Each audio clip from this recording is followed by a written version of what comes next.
ছাত্ররা, আজ আমরা জ্যামিতি পোর্শনের ত্রিভুজের লম্ব সমদ্বিখণ্ডকত্রয় সমবিন্দু এই জ্যামিতিটা করব। অ্যাকচুয়ালি আমি আজকে তোমাদের লম্ব এই সমবিন্দু সংক্রান্ত তিনটে উপপাদ্য আমি করিয়ে দেব, যে তিনটে উপপাদ্য খুবই গুরুত্বপূর্ণ। তোমাদের যদি অ্যানুয়াল পরীক্ষা হয় তাহলে যে চারটে সমবিন্দু সংগ্রহ উপপাদ্য আছে তার মধ্যে একটা আসে, সাধারণত আসে, দেওয়া হয়। সুতরাং অ্যানুয়াল পরীক্ষার জন্য এই সমবিন্দু সংক্রান্ত উপপাদ্যগুলো খুবই গুরুত্বপূর্ণ।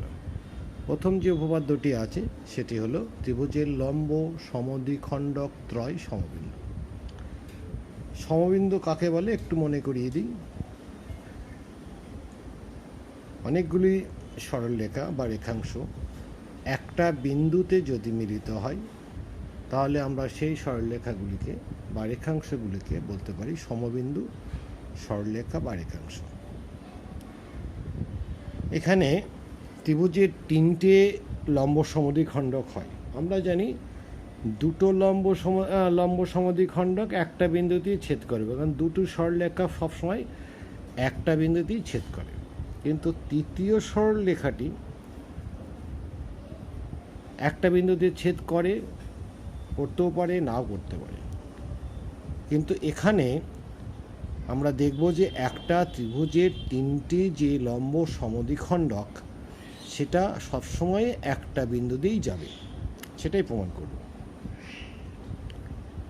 লম্ব সমদ্বিখণ্ডক কি সেটা একটু বলিয়ে দিই। এটা তো তোমরা সব ক্লাস 6-এ করেছো। একটা সরলরেখার ঠিক মাঝখানে অর্থাৎ মধ্যবিন্দুতে একটা যদি লম্ব হয় বা লম্ব আঁকা যায় সেটাকে আমরা লম্ব সমদ্বিখণ্ডক বলি। তা সেরকম তিনটে লম্ব সমদ্বিখণ্ডক একটা বিন্দুতে মিলিত হবে, এটা আমরা প্রমাণ করব। এর জন্য প্রদত্ত কী দেওয়া আছে, প্রদত্ত কী লিখব। যেমন এখানে এবিসি ত্রিভুজের এবি, বিসি এবং এসি এর মধ্যবিন্দু তিনটি আমি যথাক্রমে এবির মধ্যবিন্দু ডি, বিসি এর মধ্যবিন্দু ই এবং এসি এর মধ্যবিন্দু এফ এটা ধরে নিলাম। আর এবি এবং বিসি এর লম্ব সমদ্বিখণ্ডক ডিও এবং ইও এটা দেওয়া আছে। আমি দুটো, যেহেতু জানি, আগেই বললাম, দুটো লম্ব সমদ্বিখণ্ডক একটা বিন্দুতেই মিলিত হবে, কারণ যে কোনো দুটি সরলরেখা একের অধিক বিন্দুতে মিলিত হতে পারে না। তাহলে আমরা দুটো সরলরেখা একটা বিন্দুতে মিলিত হবে, সেই হিসাবে দুটি লম্ব সমদ্বিখণ্ডক আমরা ধরে নিলাম। এফ ওটা যুক্ত করলাম, মানে প্রামাণ্যটা লিখে দিই। এখানে একটা কথা লিখতে হবে, ওটা লেখা হয়নি। এফও যুক্ত করা হলো, এফ কমা ও যুক্ত করা হলো,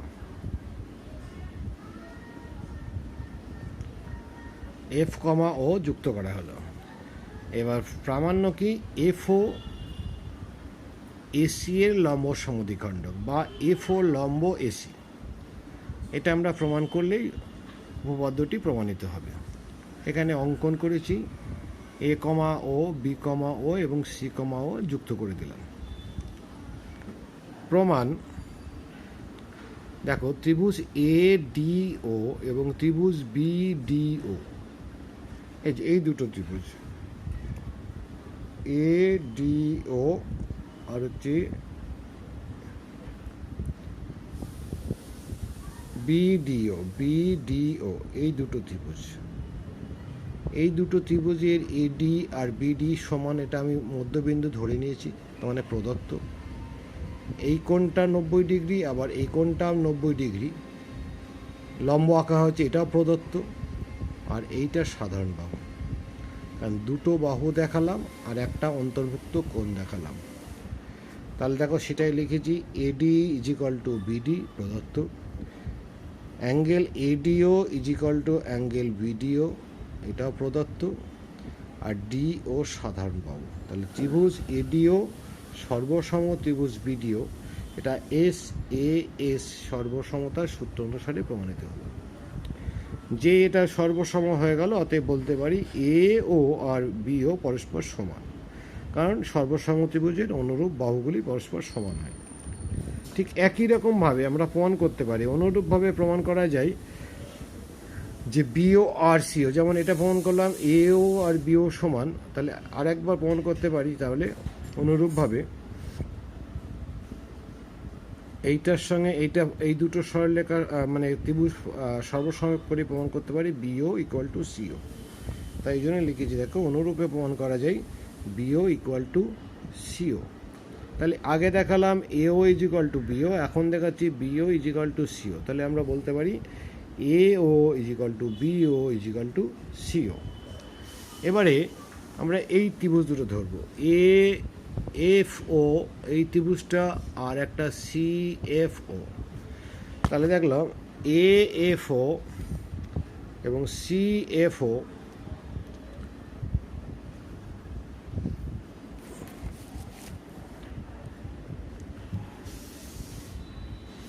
এএফও এবং সিএফও এই দুটো ত্রিভুজের, দেখো ছবিতে দেখাচ্ছি, A F is equal to CF, A F is equal to CF, এটা আমি ধরেই নিয়েছি প্রথমে প্রদত্ত।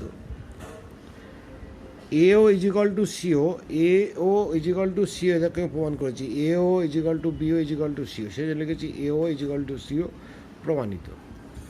আর মাঝখানে যে এফও এই বাহুটা হচ্ছে সাধারণ বাহু। তাহলে ত্রিভুজের সর্বসম হয়ে গেল। তাহলে ত্রিভুজ এ এফ ও সর্বসম ত্রিভুজ C F O S S S সর্বসমতার সূত্র, তিনটেই বাহু দেখো, তাহলে এস এস এস সর্বসমতার সূত্র অনুসারে যেই সর্বসম হয়ে গেল তখন বলতে পারি A F O angle A F O is equal to angle C F O, সর্বসম ত্রিভুজের অনুরূপ কোণ। এবারে লক্ষ্য করো, এই যে এই কোণটা আর এই কোণটা আমি সমান প্রমাণ করলাম, এই কোণটা আর এই কোণটা সমান প্রমাণ করলাম, কিন্তু এই দুটো কোণের যোগফল হচ্ছে 2 সমকোণ। তাহলে লিখলাম A F O plus C F O is equal to 2 সমকোণ। আবার এই দুটো যদি পরস্পর সমান, আগেই দেখেছি এই দুটো পরস্পর সমান, তাহলে বলতে পারি 2 A F O is equal to 2 সমকোণ। অতএব A F O is equal to 2/2 is equal to A F O is equal to 1 সমকোণ। যে 1 সমকোণ হয়ে গেল, অতএব বলতে পারি সমকোণ, তার মানে ওটা হচ্ছে লম্ব হয়ে গেল প্রমাণ। তাহলে বলতে পারি এফ ও লম্ব এসি। এই যে এফ ও আমাকে প্রমাণ করতে বলেছিল, এই এফ ও লম্ব এসি, তাহলে এসির ওপর একটা লম্ব প্রমাণ হয়ে গেল। যেই প্রমাণ হলে আমরা তখন লিখতে পারি অতএব প্রমাণিত হলো ত্রিভুজের লম্ব সমদ্বিখণ্ডক ত্রয় সমবিন্দু। এটা খুব ইম্পর্টেন্ট, হ্যাঁ, কারণ প্রত্যেক অ্যানুয়াল পরীক্ষায়, প্রত্যেক বছর অ্যানুয়াল পরীক্ষায় এখানে যে 4টি উপপাদ্য আছে সমবিন্দু সংক্রান্ত, তার মধ্যে একটা দেয়া হয়। তাহলে সেই হিসাবে আমি বলতে পারি এটা এবার যদি তোমাদের অ্যানুয়াল পরীক্ষা হয় তাহলে এটা খুব গুরুত্বপূর্ণ, খুব ভালো করে এটা তৈরি করবে।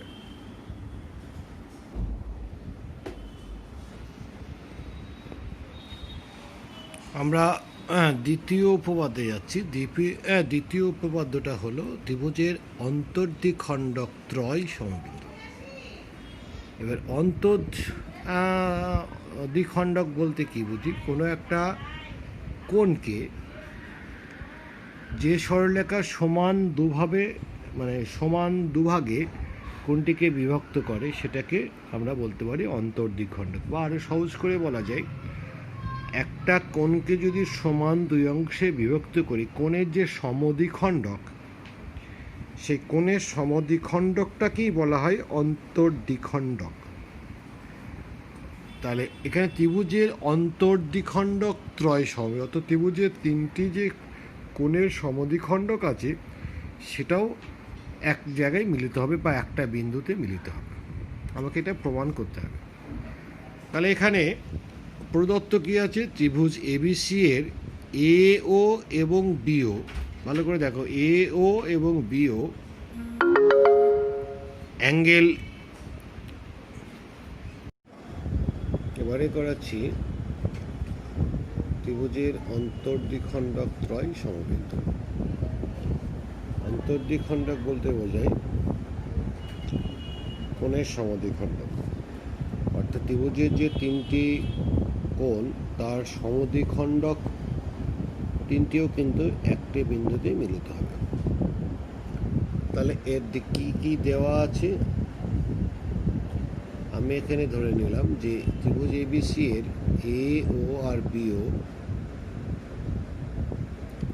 এই দুটো হচ্ছে অ্যাঙ্গেল এ কোণ এবং অ্যাঙ্গেল বি কোণ, অর্থাৎ এসি কোণ এবং অ্যাঙ্গেল এবিসি কোণের অন্তর্দ্বিখণ্ডক।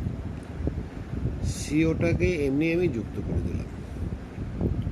তাহলে প্রমাণ করব যে সিও অ্যাঙ্গেল এবিসি এর অন্তর্দ্বিখণ্ডক, বা আমি দেখাবো এসিও ইকুয়াল টু বিসিও কোণ। এর জন্য অঙ্কন আছে, ও বিন্দু থেকে এবি, বিসি, এসির উপরে যথাক্রমে ও ডি, ও ই এবং ও এফ লম্ব টানা হলো। ও বিন্দু থেকে এবি এর উপরে ওডি, বিসি এর উপরে ওই আর এসি এর উপরে ও এফ তিনটে লম্ব টেনেছে। এবার প্রমাণ করছি, ত্রিভুজ এডিও এবং ত্রিভুজ এ এফও, অর্থাৎ এই দুটো ত্রিভুজ, এই ত্রিভুজটা এবং এই ত্রিভুজটা, এই দুটো ত্রিভুজের আমার দেওয়া আছে এই কোণটা সমান এই কোণটা দেওয়া আছে, বলা আছে এই কোণটা আর এই কোণটা দুটোই 90 ডিগ্রি, আর এটা সাধারণ কোণ। তাহলে এটাই লিখেছি, এডিও আর এএফ এর হচ্ছে ডিএও আর এএফও প্রদত্ত, এ ও সাধারণ বাহু, আর angle ADO equal to angle AFO অঙ্কন অনুসারে। তাহলে ত্রিভুজ এডিও এবং ত্রিভুজ এএফও সর্বসম, এ এস এ সর্বসমতা সূত্র অনুসারে। যেই সর্বসম হয়ে গেল তাহলে আমরা বলতে পারি অতএব ডিও ইকুয়াল টু এফও, সর্বসম ত্রিভুজের অনুরূপ বাহু। অনুরূপে ঠিক একই রকমভাবে প্রমাণ করতে পারি যে এই দুটো ত্রিভুজ নিয়ে প্রমাণ করতে পারি, সেম এটা করেও দেখাতে পারি যে আমি অনুরূপে লিখে দিলেও চলবে। প্রমাণ করা যায় এই দুটো ত্রিভুজ সর্বসম এবং এখান থেকে পাওয়া যাবে ডিও ইজিক্যাল টু ইও। তাহলে বলতে পারি ডিও ইকুয়াল টু ইও ইজিক্যাল টু এফও। এবারে এই যে দুটো ত্রিভুজ, এই দুটো ত্রিভুজ আমি এবার সর্বসম করব। কী করে সর্বসম করছি লক্ষ্য করতে হবে।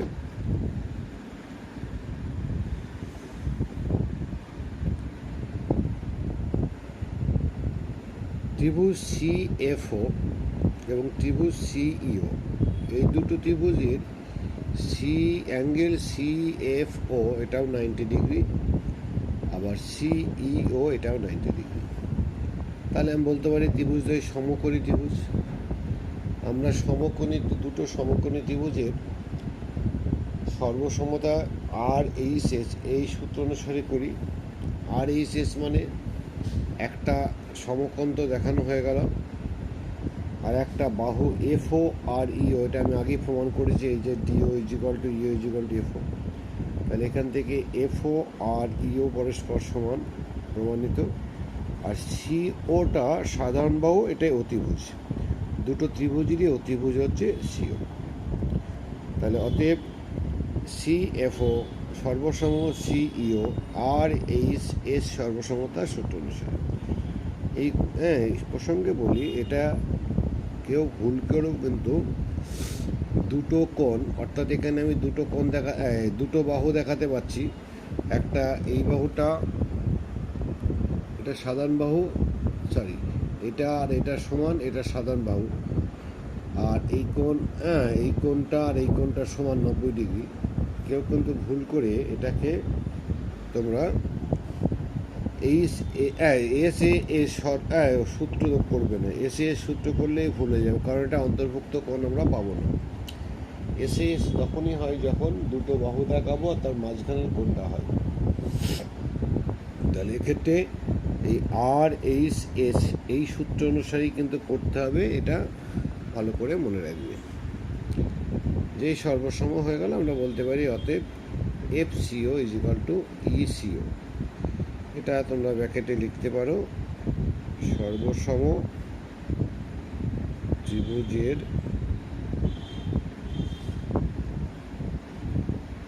অনুরূপ বাহু।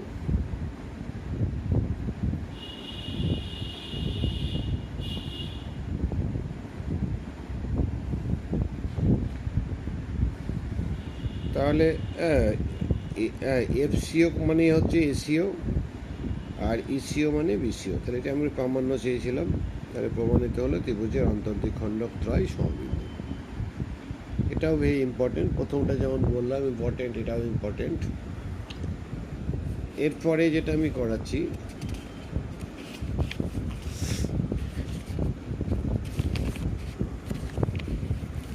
ত্রিভুজের মধ্যমাত্রায় সমবিন্দু।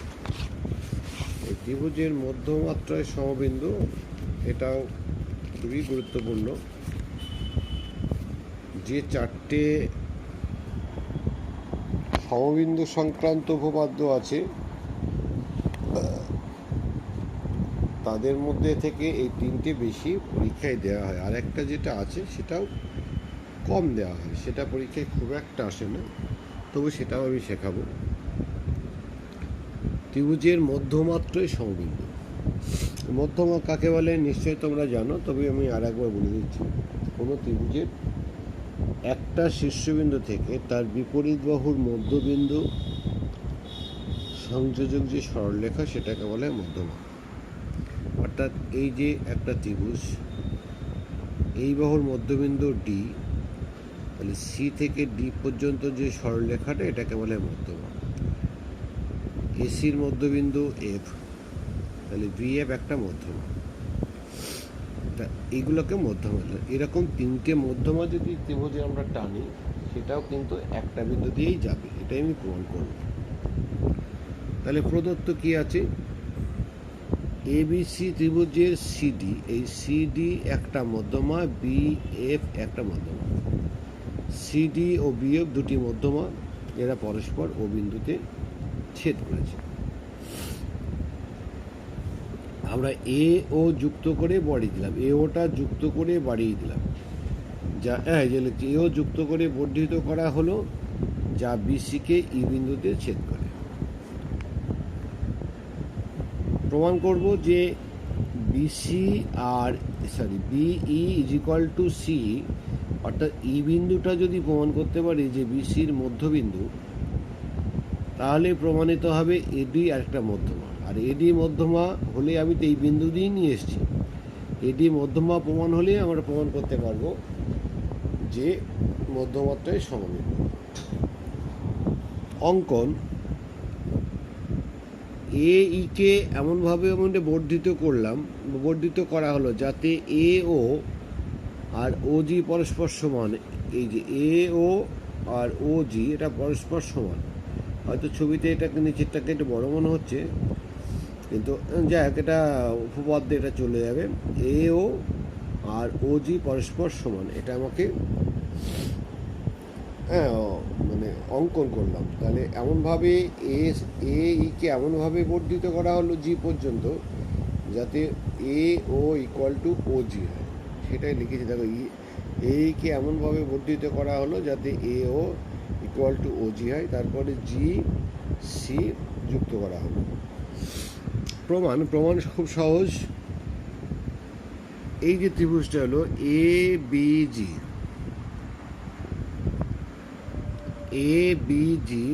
ABG ত্রিভুজের ABর মধ্যমা হচ্ছে এই মধ্যবিন্দু D, AB এর মধ্যবিন্দু D, আর AG এর মধ্যবিন্দু হচ্ছে O। অঙ্কন অনুসারে সেটাই লিখেছি, ADর মধ্যবিন্দু D আর AGর মধ্যবিন্দু হচ্ছে O। আমরা যা নাইনে তোমরা প্রথম দিকে উপপাদ্য করেছো যে কোনো ত্রিভুজের দুটি বাহুর মধ্যবিন্দু সংযুক্ত সরলরেখা তৃতীয় বাহুর সমান্তরাল। অর্থাৎ এই ত্রিভুজের মধ্যবিন্দু এটা, এই বাহুর মধ্যবিন্দু এটা, এই বাহুর মধ্যবিন্দু এটা, অতএব এটার সঙ্গে এটার সমান্তরাল। সেই জন্য লিখেছি, দেখো, DO সমান্তরাল BG। DO, এই যে DOরই বর্ধিতাংশ আছে CO সিও, তাহলে আমি ডিওর জায়গায় বলতে পারি সিওর সঙ্গে এটা সমান্তরাল, সেই জন্য বা দিয়ে লিখে দিই সিও সমান্তরাল বিজি। একই রকমভাবে এদিক থেকে আবার আসছে এজিসি ত্রিভুজের এসি বাহুর মধ্যবিন্দু এফ আর এজি বাহুর মধ্যবিন্দু ও, তাহলে বলতে পারি ও এফ সমান্তরাল জিসি, আর ও এফ এরই বর্ধিতাংশ হচ্ছে এইটা, তাহলে এটার সঙ্গেও এটা যদি এটার সঙ্গে এটা সমান্তরাল আছে, এটার সঙ্গে এটা সমান্তরাল, তাহলে বিও সমান্তরাল জিসি। এবার লক্ষ্য করো ও বিজিসি একটা, এই যে চতুর্ভুজ ও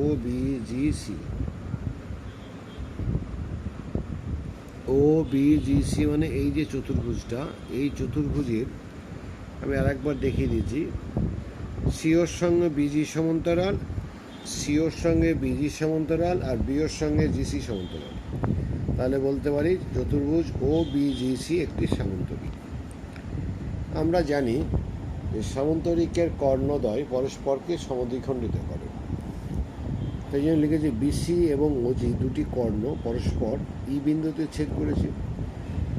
তাহলে ওটাও তুমি লিখে যেতে পারো, যে ব্র্যাকেটে লেখা যেতে পারে যে আমরা জানি সামান্তরিকের কর্ণদ্বয় পরস্পরকে সমদ্বিখণ্ডিত করে, তাহলে জানি সামান্তরিকের কর্ণদ্বয় পরস্পরকে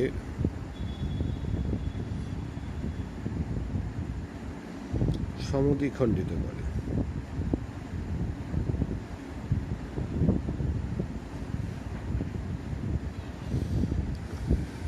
তাহলে বি তাহলে এখানে এটা একটা কর্ণ, এটা একটা কর্ণ, এটা একটা কর্ণ, তাহলে পরস্পরকে যদি সমদ্বিখণ্ডিত করে তাহলে বলতে পারি বি আর সি সমান, এটা আমার প্রমাণে ছিল বি আর সি, তাহলে প্রমাণ হয়ে গেল বিই ইকুয়াল টু সি, তাহলে বলতে পারি এ ই একটি মধ্যম। তাহলে আমরা লাস্টে বলতে পারি অতএব প্রমাণিত হলো ত্রিভুজের মধ্যমাত্রায় সমবিন্দু। তাহলে তিনটে উপপাদ্য আমি এখানে দেখালাম, আর একটা উপপাদ্য থাকলো আমি সেটাও করে দেখাবো।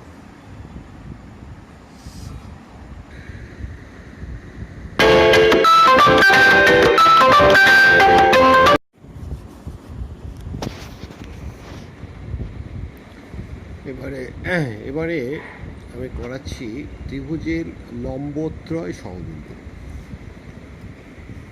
লম্ব বলতে কি, এখানে ত্রিভুজের একটা যে কোনো একটা ত্রিভুজের শীর্ষবিন্দু থেকে তার বিপরীত বাহুর উপরে লম্ব টানলে যেটা হয় সেটাকে আমরা লম্ব বলি।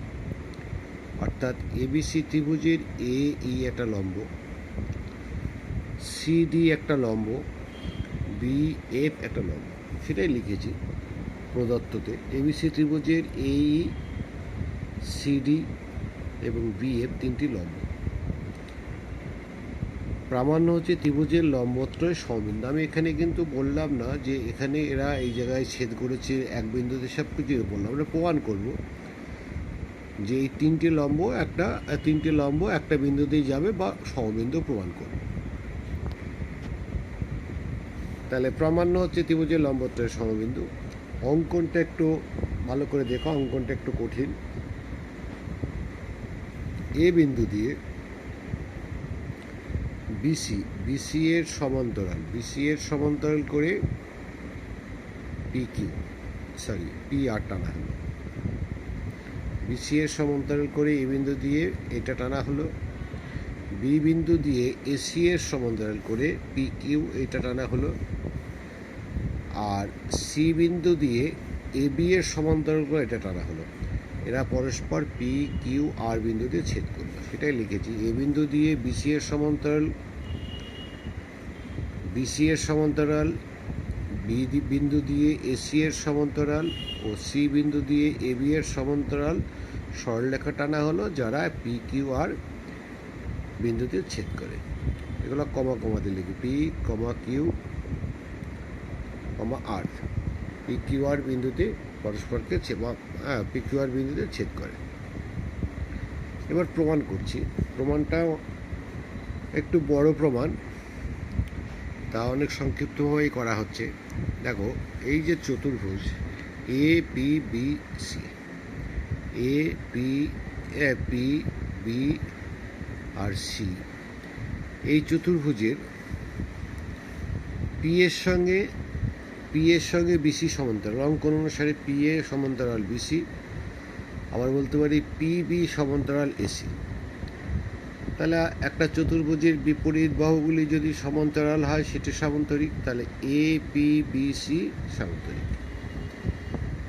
সামান্তরিকের বিপরীত বাহুগুলো সমান হয়, তাহলে P A equal to BC বলতে পারি, P A equal to BC. আবার এই যে চতুর্ভুজটা লক্ষ্য করে A B C R, A B C R, এই চতুর্ভুজের এইটার সঙ্গে এ আর সমান্তরাল বিসি, এটাও অঙ্কন করেছি। আবার এ বি সমান্তরাল আর সি, এ বি সমান্তরাল আর সি সেটা লিখেছি। দেখো এ বি সি আর এর এ আর সমান্তরাল বিসি আর এ বি সমান্তরাল আর সি, তাহলে এ বি সি আর এটাও একটা সামান্তরিক। তাহলে বিপরীত বাহুগুলো সমান, তাহলে A R equal to BC.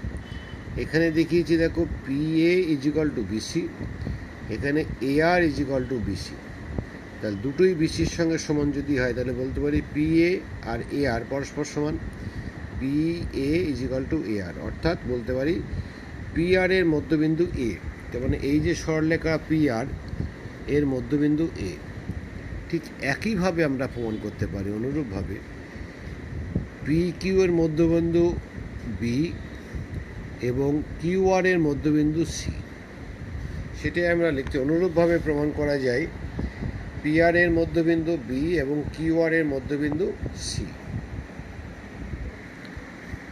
এরপরে যেহেতু দেখো বিসির সঙ্গে এটা সমান্তরাল, পি আর সমান্তরাল, আবার এ ই বিসির উপরে লম্ব, তাহলে যদি এ ই বিসির উপর লম্ব হয় আর যেহেতু এটার সঙ্গে এটা সমান্তরাল, তাহলে বলতে পারি এ ই পি আর এর উপরও লম্ব, সেটাই লিখেছি। দেখো পি আর সমান্তরাল বিসি, আবার এ ই লম্ব বিসি, তাহলে অতএব এ ই লম্ব পি আর। তাহলে এ ই, এই এ ই হচ্ছে এ বিন্দু হচ্ছে পি আর এর মধ্যবিন্দু, তাহলে বলতে পারি এ ই পি আর এর লম্ব সমদ্বিখণ্ডক, সেটাই লিখেছি। হ্যাঁ, এ ই পি আর এর লম্ব সমদ্বিখণ্ডক। একই রকমভাবে আমরা তাহলে বলতে পারি বা অনুরূপভাবে প্রমাণ করা যায় বি এফ পি কিউ এর লম্ব সমদ্বিখণ্ডক আর সিডি হচ্ছে কিউ আর এর লম্ব সমদ্বিখণ্ডক। তাহলে আমরা এর আগের একটা উপপাদ্য করেছি যে ত্রিভুজের লম্ব সমদ্বিখণ্ডক ত্রয় সমবিন্দু। তাহলে আমরা জানি ত্রিভুজের লম্ব সমদ্বিখণ্ডক ত্রয় সমবিন্দু, অতএব এ ই বি এফ সিডি এরা পরস্পর সমবিন্দু।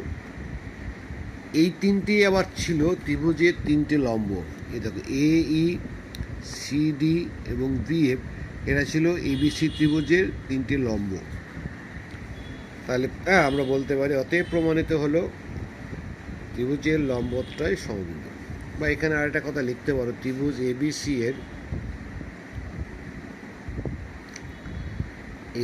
এর তিনটি লম্ব